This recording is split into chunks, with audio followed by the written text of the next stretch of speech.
최근 재개발, 재건축 단지 가운데 상당수가 미분양 사태로 사업비가 증가하고 있는데요. 조합원들이 추가 부담금을 내야 하는 상황이 생기면서 갈등이 일어난 곳이 많습니다. 네, 부동산 경기가 호황일 때는 사업 계획을 짠 재건축 단지들이 일반 분양가를 대폭 올리고 또 대형 평형 위주로 공급했는데요. 오히려 이게 입주자의 부담만 키운 경우가 많아서 불만이 커졌습니다.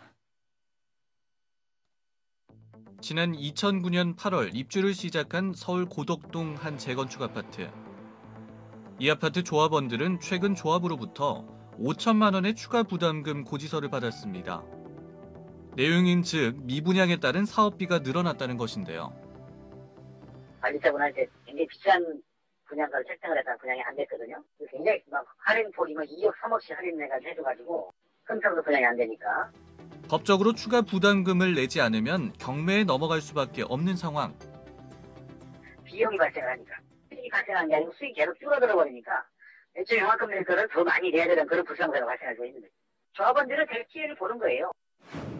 서울 북가좌동의 한 재건축 아파트 조합원들 역시 지난해 10월 입주를 앞두고 평균 3천만 원의 추가 부담금을 더 냈는데요.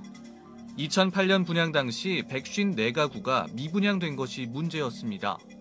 작년에 입주한 거라든지 재작년 입주한 거라든지 하는 것들은 관리처분이 보통 한 4년, 5년 전에 이루어진 것들이거든요. 관리처분이라는 게 분양을 하기엔 관리처분이란 말이에요. 그때는 시장이 이렇게 망가질 줄 몰랐을 거 아니에요. 그때는 이제 그런 분양가를 책정해서 이렇게 책정하면 분양도 돼서 너만큼 더 추가받은 요만큼만 되고 요만큼 이득이 된다 이렇게 했는데 이처럼 최근 완공돼 입주를 앞둔 재개발, 재건축 아파트에서 조합원이 추가 부담금 폭탄을 맞는 사례가 빈번하게 발생하고 있습니다. 부동산 시장 침체가 장기화되면서 대형 평형을 중심으로 대거 미분양이 발생하자 사업비가 치솟았기 때문인데요. 특히 단순 도급 형태로 시공사를 선정한 단지의 경우 미분양에 따른 모든 책임이 조합에 있다 보니 추가 부담금 폭탄을 피할 수 없는데요.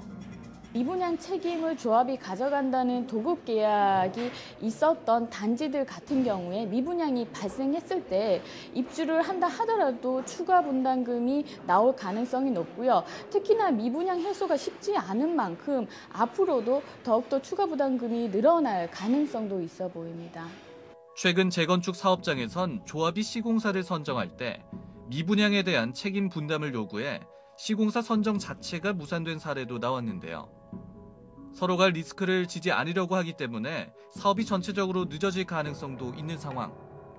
전문가들은 계획 수립 단계부터 소형 평수 위주로 설계하고 합리적인 분양가를 책정해야 입주 시점 추가 부담금 폭탄을 막을 수 있다고 조언합니다.